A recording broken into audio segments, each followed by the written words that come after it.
हम जब नए नियम के पुस्तकों को पढ़ते हैं और अध्ययन करते हैं, खास करके प्रेरितों के काम में, हम ये देख सकते हैं कि पहली शताब्दी में प्रेरित लोगों ने कैसे सुसमाचार का प्रचार किया और किस रीति से किया और किस संदेश को उन्होंने सुसमाचार के तौर पर प्रचार किया। ये सब परमेश्वर के वचन में हमारे लिए इतनी स्पष्ट रीति से लिखी इसलिए गई है क्योंकि आज जब हम सुसमाचार प्रचार करते हैं, उसी नमूने के अनुसार हमने सुसमाचार का प्रचार करना है। ये परमेश्वर की आज्ञा है हमारे लिए।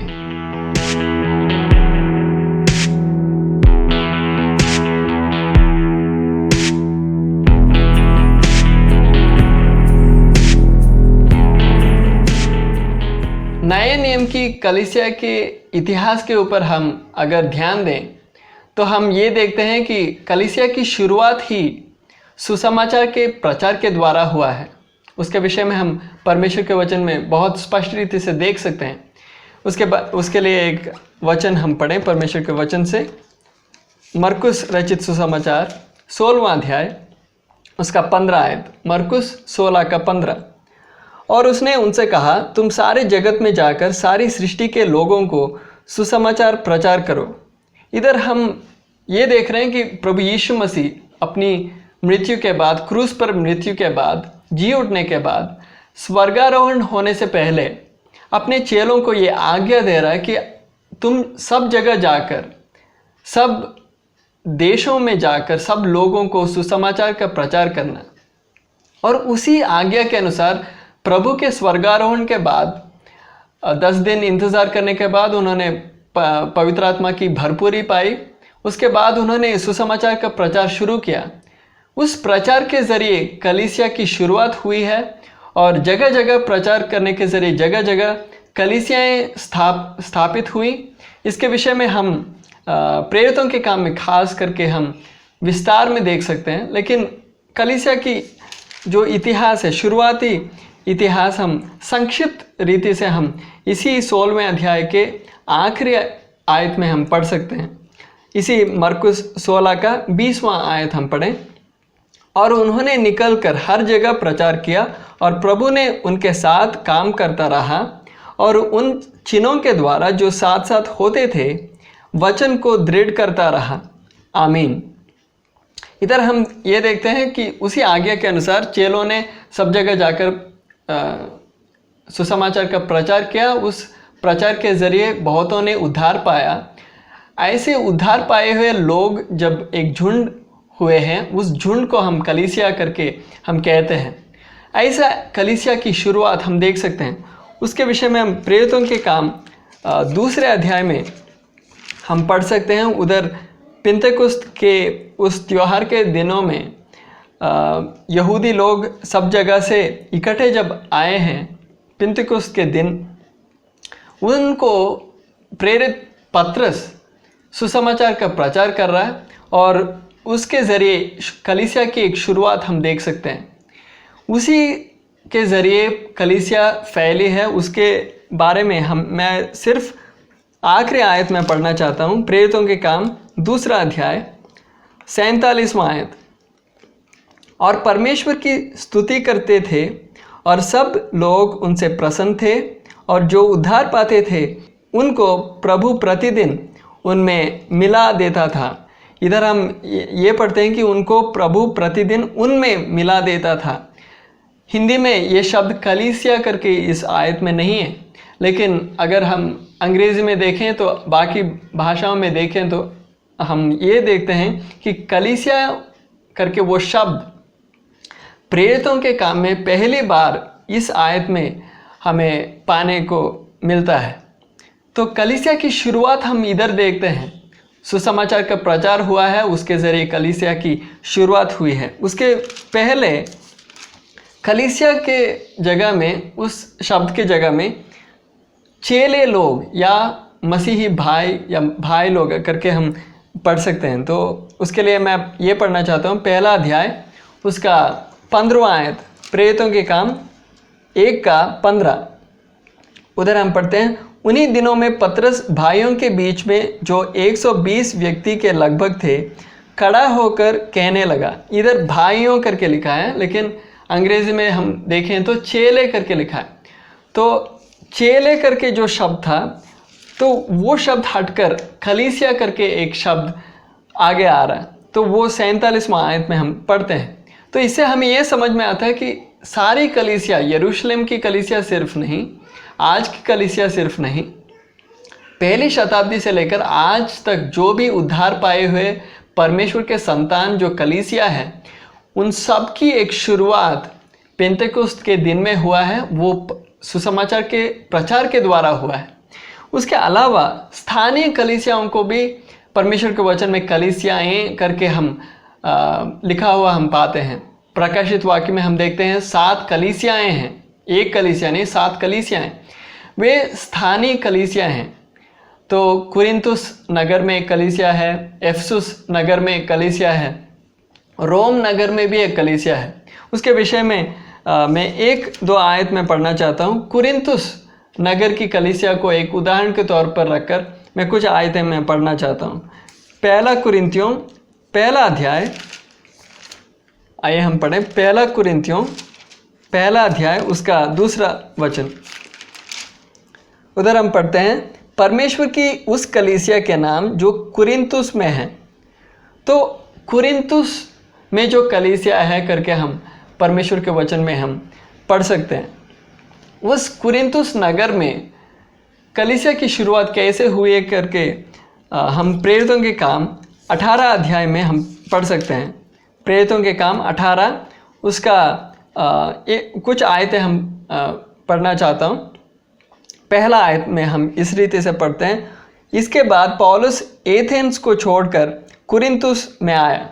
तो पौलुस जगह जगह जाकर सुसमाचार का प्रचार कर रहा है, सेवा कर रहा है। तो एथेंस छोड़कर कुरिन्थुस करके एक नगर में वो आ रहा है। उधर सुसमाचार का प्रचार करते हुए पौलुस को हम देख सकते हैं। उसका 4 मैं पढ़ना चाहता हूँ, 18 का 4। वो हर एक शब्द के दिन आराधनालय में वाद विवाद करके यहूदियों और यूनानियों को भी समझाता था। तो शब्द के दिन, शनिवार के दिन आराधनालय में यहूदी लोग इकट्ठे होते थे प्रार्थना के लिए, वचन सुनने के लिए। तो अक्सर जैसे पौलुस हर जगह में करता था, तो शब्द के दिन उधर जाकर यहूदियों को सुसमाचार प्रचार करता था और ये साबित करता था कि जो मसीह है वो यीशु है। जो मसीह हमें वायदे के तौर पर हम पुराने नियम में पढ़ते हैं, वो यीशु नासरी है करके वो साबित करता था। उसके बाद 5वें आयत में हम इस रीति से पढ़ते हैं, जब सीलास और तीमुथियुस मकिदुनिया से आए तो पौलुस वचन सुनाने की धुन में यहूदियों को गवाही देने लगा कि यीशु ही मसीह है। तो इस रीति से वो सुसमाचार प्रचार करते हुए हम देखते हैं। और उसके बाद हम 8वें आयत में हम इस रीति से पढ़ते हैं, तब आराधनालय के सरदार क्रिस्पुस ने अपने सारे घराने समेत प्रभु पर विश्वास किया और बहुत से कुरिन्थवासी सुनकर विश्वास लाए और बपतिस्मा लिया। तो इस रीति से हम कलीसिया की शुरुआत देखते हैं। तो चाहे वो सारी जगत में फैली हुई हर एक युग में, हर एक शताब्दी में स्थापित हुई कलीसिया, जो एक कलीसिया है, उसकी शुरुआत पेंतेकोस्त के दिन पतरस प्रेरित के ज़रिए सुसमाचार के प्रचार के ज़रिए हुआ है। और एक एक स्थानीय कलीसिया, कुरिन्थुस की कलीसिया, रोम में जो कलीसिया है, वो सब सुसमाचार की प्रचार के ज़रिए हुआ है। और ये सब व्यक्ति जो उद्धार पाते हुए आते थे, आगे आते थे सुसमाचार सुनकर, विश्वास लाकर, वे सब एक झुंड बनकर कलीसियाएं बनती थी। तो उसके विषय में कुछ आयतें मैं पढ़ना चाहता हूँ। रोमियो की पत्री, तो पहला अध्याय रोमियो उसका पहला अध्याय उसका 16वां आयत, रोमियो 1 का 16। क्योंकि मैं सुसमाचार से नहीं लजाता, इसलिए कि हर एक विश्वास करने वाले के लिए, पहले तो यहूदी फिर यूनानी के लिए उद्धार के निमित्त परमेश्वर की सामर्थ है। तो इधर हम देखते हैं कि एक व्यक्ति उद्धार पाना है तो सुसमाचार के ज़रिए वो उद्धार पाता है। उस संदेश के ऊपर जब एक व्यक्ति विश्वास करता है तो वो उद्धार पाता है। तो और एक वचन मैं पढ़ना चाहता हूँ, पहला पत्रस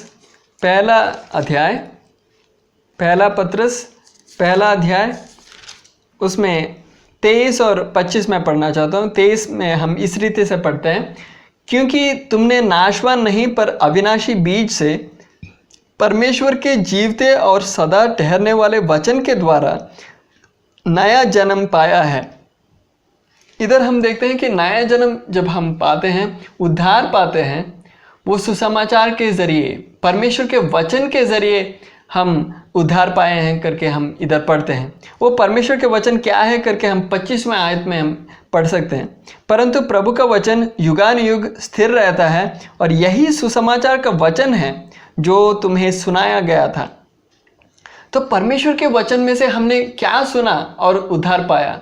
हमने नीति वचन से कुछ प्रचार नहीं सुना, कुछ बातें जो इतिहास की किताबों में लिखी गई थी उन बातों को हमने सुनकर उद्धार नहीं पाया, लेकिन हमने सुसमाचार को सुना। प्रभु यीशु मसीह के बारे में जो सुसमाचार है, उस सुसमाचार के संदेश को हमने प्रभु के वचन में से सुना और उद्धार पाया है। तो ये सब हम वचन में हम जब देखते हैं तो इस इतनी स्पष्ट रीति से हम कलीसिया के इतिहास में हम देख सकते हैं कि सुसमाचार कैसे प्रचार किया गया था और उस सुसमाचार के संदेश क्या है करके भी हम परमेश्वर के वचन में हम देख सकते हैं। ये सब हमें इसलिए लिखकर दिया गया है ताकि हम ये पढ़ें, अध्ययन करें और उस नमूने को समझकर उसी नमूने के अनुसार हम सुसमाचार का प्रचार करें, क्योंकि ऐसे करेंगे तो ही लोग उद्धार पाएंगे और कलीसियाएं स्थापित होंगी। नहीं तो हम धोखे में लोगों को खींचेंगे और लोग सोचेंगे वो उद्धार पाए हैं, लेकिन वो उद्धार नहीं पाए हैं और वो कलीसियाएं नहीं हैं। तो ये बहुत ज़रूरी है कि हम वचन में देखते हैं प्रेरित लोगों ने कैसे सुसमाचार का प्रचार किया, उसी नमूने को हमने अपनाना है, उसी नमूने के अनुसार हमने सेवा करना है, प्रचार करना है सुसमाचार को। लेकिन जब हम प्रेरितों के काम खास करके जब हम अध्ययन करेंगे तो हम एक एक सुसमाचार का प्रचार को हम पूरी तौर पर हम देख नहीं सकते। कई बार 1-2 आयत है, कई बार कुछ 10-15 आयत है, वो पूरा प्रचार नहीं है। तो भी हम सुसमाचार के मुख्य जो अंश थे, मुख्य हिस्से थे, उन सब मुख्य हिस्सों को हम सुसमाचार क्या है करके हम समझ सकते हैं।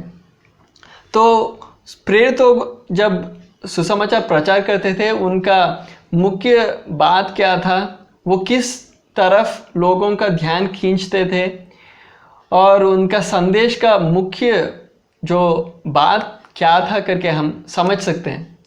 ऐसे हम समझने के बाद उस रास्ते से हमने नहीं हटना। हम बोलेंगे कि हम एक अलग युग में रह रहे हैं, दुनिया बदल गई है, ज़माना बदल गया और लोग समझने की तरीका अलग है। हम आज के ज़माने के अनुसार उनको समझने वाली भाषा में हमने उनको सुसमाचार प्रचार करना है। ये बहुत जायज़ बात है कि हम लोग जो भी किस्म के लोग हैं उनको समझने की क्षमता कितनी है, उसके अनुसार हमने सुसमाचार का प्रचार करना है।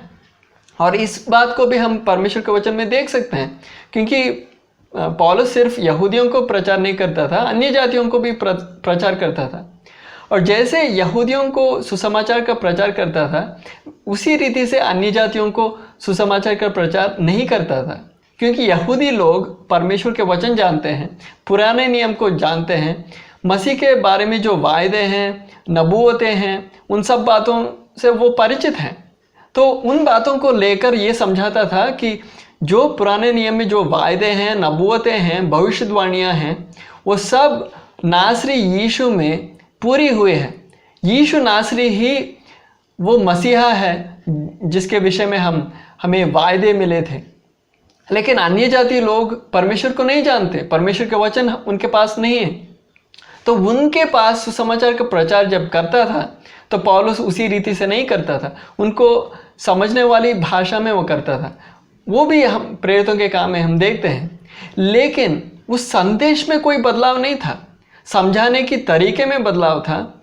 उनकी लोग जो सुनने वाले लोग थे, उनकी क्षमता कितनी थी समझने के लिए, उसके अनुसार उस रीति से सुसमाचार का प्रचार होता था, लेकिन संदेश में बदलाव नहीं था।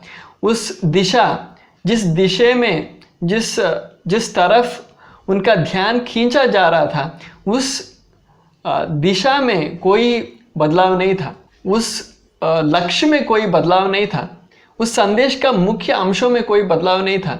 तो इसीलिए हम भी जब सुसमाचार का प्रचार करते हैं तो जायज़ है कि हम जो भी लोग सुन रहे हैं उनके समझने की क्षमता के अनुसार हम सुसमाचार का प्रचार करें, लेकिन हम संदेश में कोई बदलाव ना लाए। जो भी सुसमाचार के मुख्य अंश हैं वो सब हमने प्रचार करना है और उसमें ना घटाना है, उसके साथ कुछ जोड़ना भी नहीं। तो इसके ऊपर हमने बहुत ध्यान देना ज़रूरी है। इसका मतलब ये है कि किसी रीति से सुसमाचार के प्रचार करने से नहीं चलेगा। यीशु मसीह के बारे में प्रचार करने से काफ़ी नहीं है, किसी रीति से यीशु मसीह के बारे में कुछ कह देना काफ़ी नहीं है, वो सुसमाचार का प्रचार है नहीं। सुसमाचार का प्रचार परमेश्वर के वचन के अनुसार अगर हमने करना है, उस नमूने को हमने समझना है जो परमेश्वर के वचन में इतनी स्पष्ट रीति से हमारे लिए इस ज़माने के लिए लिखकर दिया गया है। उन मुख्य अंश क्या थे, वो संदेश क्या था करके आगे आने वाले भागों में हम देखने जा रहे हैं। उसके लिए प्रभु हमारी सहायता करें। तो उस नमूने से हमें हटना नहीं है, उस नमूने के अनुसार ही हमने सुसमाचार का प्रचार करना है। तो उसके लिए मैं प्रार्थना करता हूँ, उम्मीद करता हूँ कि प्रभु हम सबकी सहायता करें ताकि हम वचन के नमूने से ना हटें, ज़माने को ना देखें, दुनिया को ना देखें, बाकी प्रचारक लोग कैसे प्रचार कर रहे हैं उसको ना देखें, क्योंकि हमारा मापदंड परमेश्वर का वचन है। लोग बदलते हैं, दुनिया बदलती है, ज़माने बदलते हैं, लेकिन परमेश्वर नहीं बदलता और परमेश्वर का वचन नहीं बदलता। तो इसीलिए परमेश्वर का वचन हमारा मापदंड है। उस नमूने को हम समझें, उस नमूने के अनुसार हम सुसमाचार का प्रचार करें। प्रभु हम सबको इस विषय में सहायता करें और आगे बढ़ाएं। मैं प्रार्थना करता हूँ। फिर मिलने तक प्रभु आप सबको इस संदेश के ज़रिए बहुतायत से आशीष दें।